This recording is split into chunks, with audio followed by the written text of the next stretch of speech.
Gwyd da i chi gyd a chroeso cynnes i'r gwasanaeth. Mae'n hyfryd i gael eich cwmni chi eto yr wythnos hon. Diolch yn fawr iawn i chi gyd am ymuno ni. Gadewch i ni offrymu gweddi dros Wcrain. Gweddiwn.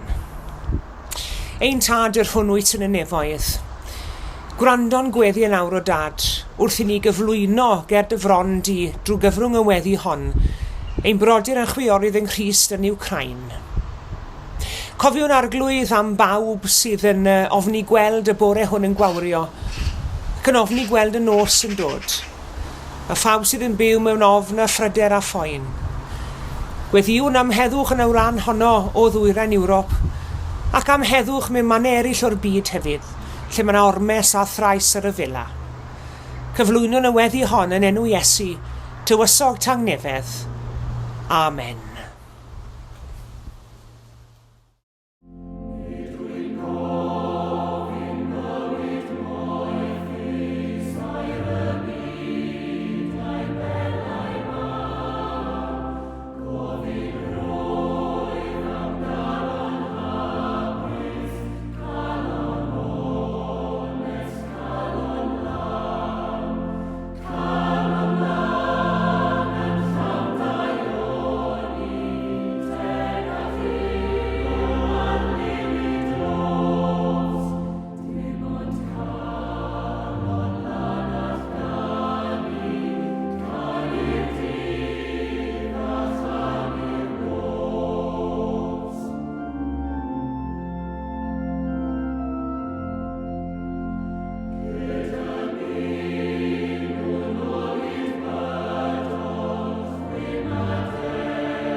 Pan ddeithon nhw at y dyrfa, dyma ddyn yn dod â Iesu a phenlinio o'i flaen. Arglwydd, helpa fy mab i, medde fe. Mae'n cael ffitiau ac yn dioddef yn ofnadw. Mae'n syrthio'n aml i ganol y tân neu ddŵr. Des i at y ddisgyblion di, ond oedden nhw ddim yn gallu â chau e. Pam i chi mor styfnig ac am harod i gredu, medde Iesu? Am faint dwi'n mynd i aros gyda chi? Am faint allai i'ch dioddau chi? Tir da'r bachgen yma ta i. Dyma Iesu'n cyrryddu'r cithrel a daeth allan o'r bachgen a chafodd i achau y foment honno. Dyma'r disgyblion yn gofyn yn breifat i Iesu, pam oedd ni'n methu i fwrw allan? Am eich bod chi'n credu cyn lleied, medde Iesu. Credwch i fi, Petai'ch ffydd chi mor fach a hedyn mwstart, gallech chi ddweud wrth y mynydd yma, symud i'r fan acw, a byddai'n symud. Fydde dim byd yn amhosib i chi. Dyma'r disgyblion yn gofyn i'r arglwydd, sut allwn ni gael mwy o ffydd? Atebodd Iesu, petai'ch ffydd chi mor fawr a hedyn mwstard, gallech chi ddweud wrth y goeden fyrwydden yma am gael ei chodi o'r ddaear wrth ei greiddiau a'i thaflu'r môr, ac fe byddai'n gwneud hynny.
Dros y 2 sil diwetha, i ni wedi bod yn dilyn cyfres o fyfyrdodau yn seiliedig ar y darn hwn o gelf sydd i'w weld mas yn ninas Venice.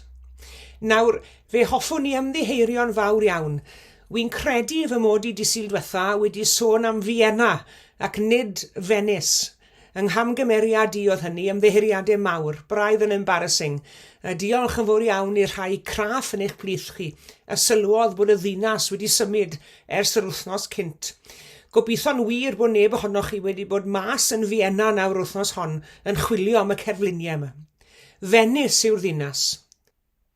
Ac os ych chi wedi colli mas ar ambell i fyfyrdod o'r gyfres hon, cofiwch bod modd i chi ail-weld y myfyrdodau drwy ymweld a thudalen a sianel YouTube gofalaeth y priordy Cana a Banc y Felin.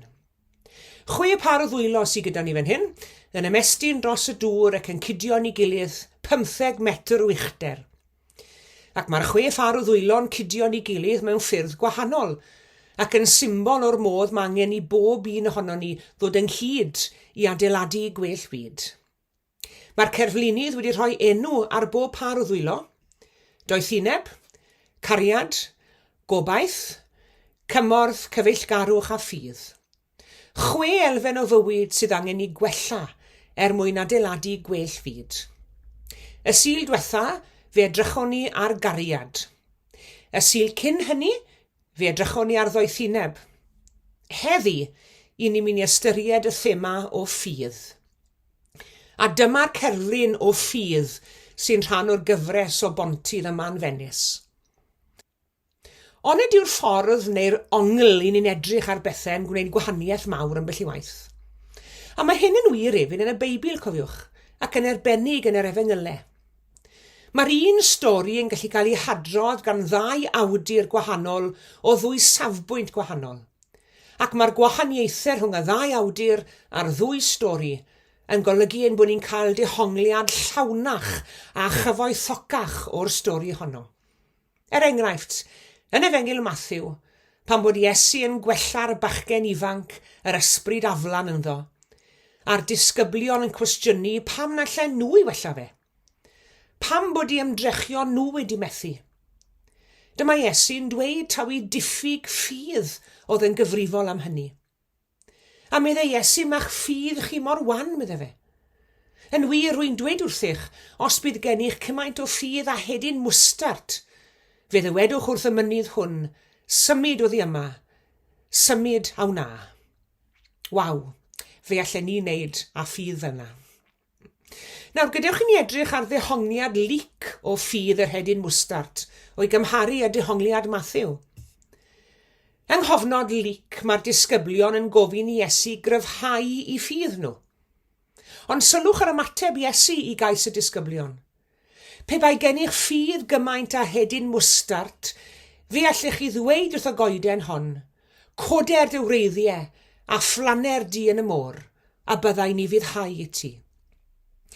Sylwch pa mor debyg yw'r geiriau'n Mathew a'r geiriau'n lyc, ond mae yna un gwahaniaeth. Y tro hwn mae Iesu'n sôn am bwysigrwydd bod yn ifydd. Mewn geiriau eraill, mae Iesu'n dweud wrth ei ddisgyblion taw nid problem diffyg ffydd sydd gyda nhw.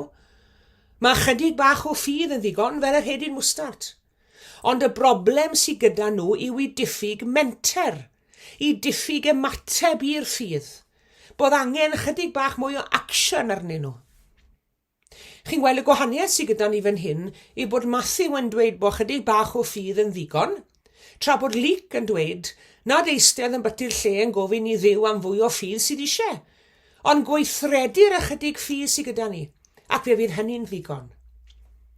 Mae yna bethau sydd angen i gwneud, a fydd ein ffydd yn tyfu naturiol wrth i ni wneud y pethau hynny. Ac mae werth nodi cwpl o bethau ynglyn â ffydd, fi'n credu. Yn gyntaf, o Dduw y daw ffydd. Dyna wirionedd ddiwinyddol sylfaenol. Smon ni'n gallu prynu ffydd? O Dduw y daw ffydd.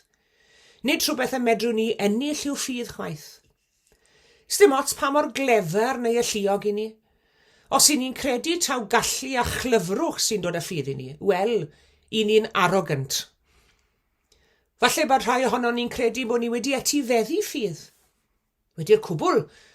Mae'r rhan fwyaf ohono ni sy'n gryndo ar yr oedfa hon heddi, siŵr o fod wedi cael ein magu yn sŵl yr efengil. Mae'n wir bod y ffydd gyda'r fanod y ffydd wedi gyflwyno i ni. Ond y ffydd yw hwnnw, ac nid ffydd. Ymateb i'r y ffydd ydy ffydd. Mae y lan i ni, ac nid lan i'n rhieni ni.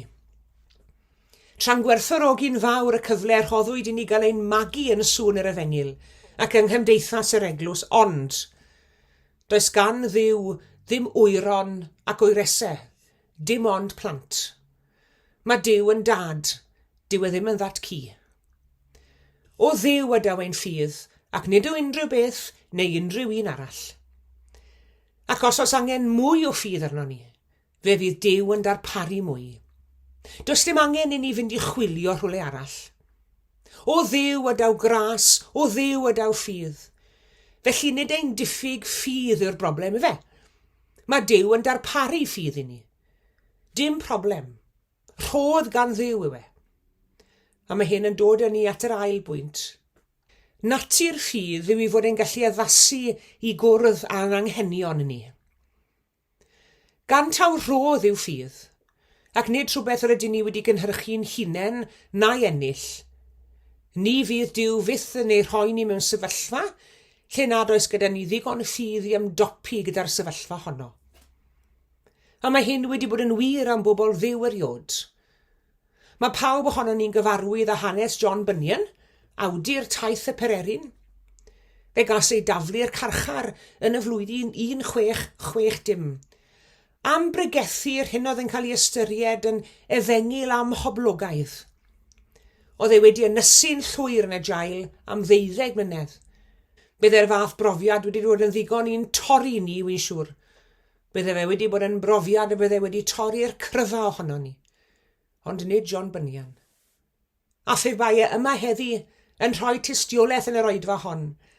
Wy'n siŵr y bydde fe'n dweud bod y profiad wedi bod yn un o ddyfnhau I ffydd e. Pam? Wel, oherwydd bod Duw wedi rhoi ffydd iddo a oedd yn cwrdd a'i angen ar y pryd. Ac yn ystod y cyfnod hwn, wrth gwrs, yr aeth Bunyan ati I ysgrifennu'r clasur na ynddo fe, taith y Pereryn. Tybed a fydd y John Bunyan fod wedi gallu ysgrifennu'r gyfrol honno heb I brofiad o fod yn y carchar? Pwy a wir? Ond I ni'n gwybod fod Duw yn darparu ffydd yn gymesu'r anhangen ni, a mae wastod digon ohono fe. I ni'n tynnu oddi wrth y ffynon ddi-weilod hwn sydd yn eiddo i'r arglwydd ddiw. I ni'n wynebu cyfnod anodd iawn ar y foment yn economaidd yn ni. Dyw I ddim yn argoeli'n dda o gwbl ar gyfer y geia.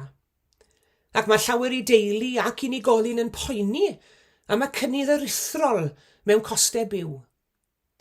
A'n beth mawr yw poeni am arian yn dyfe. Poeni o ble daw'r geiniog nesa. Poeni o ble daw'r arian I dalu am gyflenwad olew i'w resogi'r tŷ. Poeni am arian I dalu am wisg ysgol newydd i'r plant, neu hyd yn oed pryd bwyd ar y ford. Na chi ofid yn dyfe. A mae'n ofid. Ond yn wahanol iawn I adnoddau ariannol a materol, does dim prinder adnoddau ysbrydol. Smo Duw byth yn rhedeg mas o adnoddau. Dyw ffynon ffydd fyth yn rhedeg yn sych. Ni fel eglwysi sydd yn ddi-hyder yn dyfe. Ni fel unigolion sydd yn ofni mentro. Ni sy'n ofni ymddiried yn llwyr yn arweiniad ac yn nerth Duw. Mae ein ffydd yn rhodd yddi wrth Dduw. Mae Duw yn darparu ffydd yn ôl ein hangen. Pwy fwyaf yr angen, y mwyaf yw'r gynhaliaeth.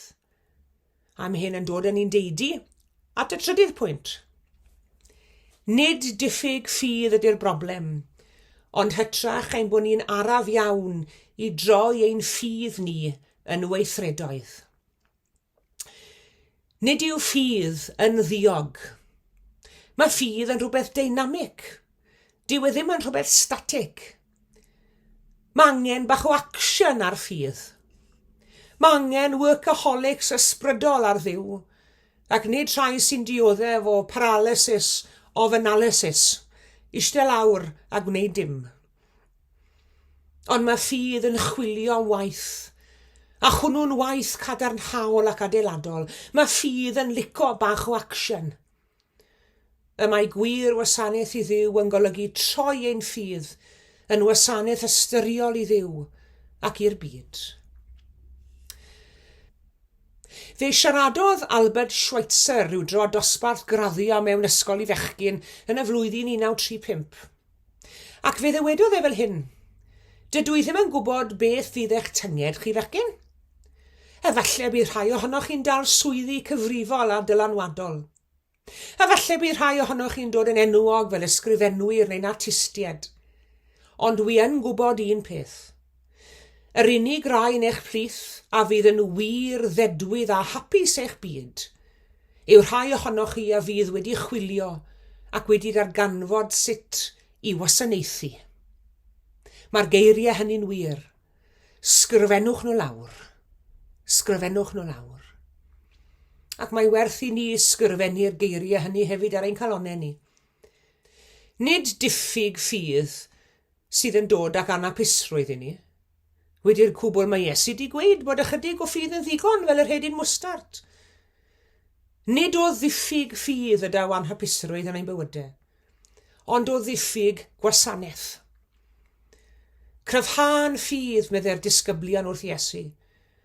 Cryfhewch eich gwasanaeth medde Iesu wrthynt, ac fe dyfu eich ffydd chi. A dyma eich I wers I fob yr un ohono ni yn dyfe.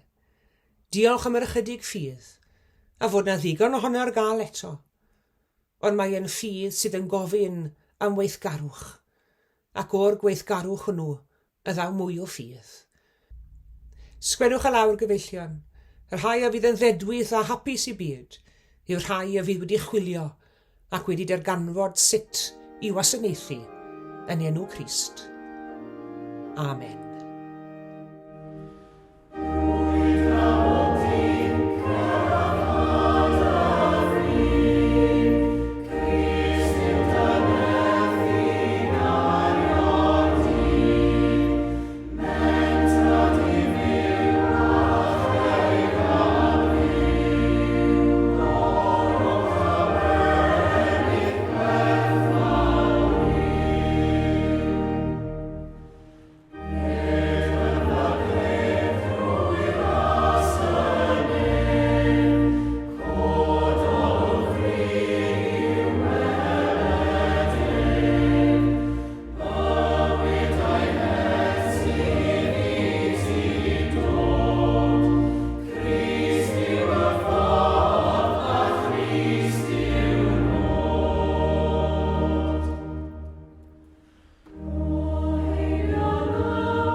Gweddiwn. O ddiwain tad a thad ein harglwydd an gwaredwr Iesu Grist, diolchwn i ti am fendithion ffydd, ac am y nerth a'r gobaith a ddaw i ni o gredu yno ti. Am i ni dednabod yn dy fab Iesu Grist, am i ni weld o goniant yn ysblander dy gread, am i ni ganfod dy gariad yn y roddion, ac am i ni gael ednabod pobl o ffydd gadarn, ac am i dylanwad nhw arno ni, ac am bob profiad o'r bywyd sydd fywyd yn wir, ac yn ragflas o'r bywyd tragweddol. Offrymwn ein diolch a'n clod i ti. Arglwydd, cydnabyddwn gedyfron ein anifuddod, ein difaterwch a'n diffyg ymddiriedeth yno ti. Arglwydd, maddau ni pan fydd lamp ein ffydd yn llosgi'n isiel, ein gobaith yn pylu, ein cariad yn oeri, a'n hamheuon yn pellhau o ddiwrthit. Credwn dy fod yn edrych yn dosturiol ar y gwan a'r erdifeiriol, ac yn dy drigaredd tosturia wrth oninau hefyd, ac adfer a bywha ein ffydd. Gweddiwn heddi dros bawb sydd mewn adfyd a thrallod. Yr rhai sy'n glynu wrth weddillion ei ffydd, tra'i bwy byd yn gwegian, a hynny oherwydd afiechyd nad oes wellhad, neu gollaid sydd yn ei llorio. Gweddiwn dros yr rhai yma'i goleuni ffydd wedi diffodd yn llwyr yn ei hyneidiau, a'i gadael yn hywyllwch anobaith. Tir datynt yn dy dynerwch a thras i ail gynnu fflam i gobaith, a'i harwain i ganfod diddanwch dy gariad. Arglwydd, nerthach rhyfhan ffydd, a helpa ni ymateb i ti a phob ran o'n bywyd. Goleuan meddyliau fel y credwn ynot gyda sicrwydd, ath broffesi'n arglwydd ac yn waredwr i ni. Meddianna'n calonau, fel yr ymddiriedwn yn dofal, a phwyso arnat ym mhob anhawster a phob awr dywyll. Grymusa'n hewyllus, fel y bydd i ni fyddhau i thorchmynion di, ac ymroi i gyflawni dy waith yn y byd, drwy Iesu Grist ein harglwydd. Ein tad yr hwnnwyt yn y nefoedd, sancteiddi'r dy enw, deled y deyrnas, gwneler dy ewyllus, megis yn y nef, felly ar y ddeiar hefyd. Dar o'i ni heddiw ein bara beunyddiol, a madda i ni ein dyledion, fel y myddeiwn nina i'n dyledwyr. Ac nac arwain ni brofedigaeth, eithir gwared ni rhag drwg. Canis eiddo ti yw'r deyrnas, a'r nerth, a'r gogoniant, yn oes oesoedd. Amen.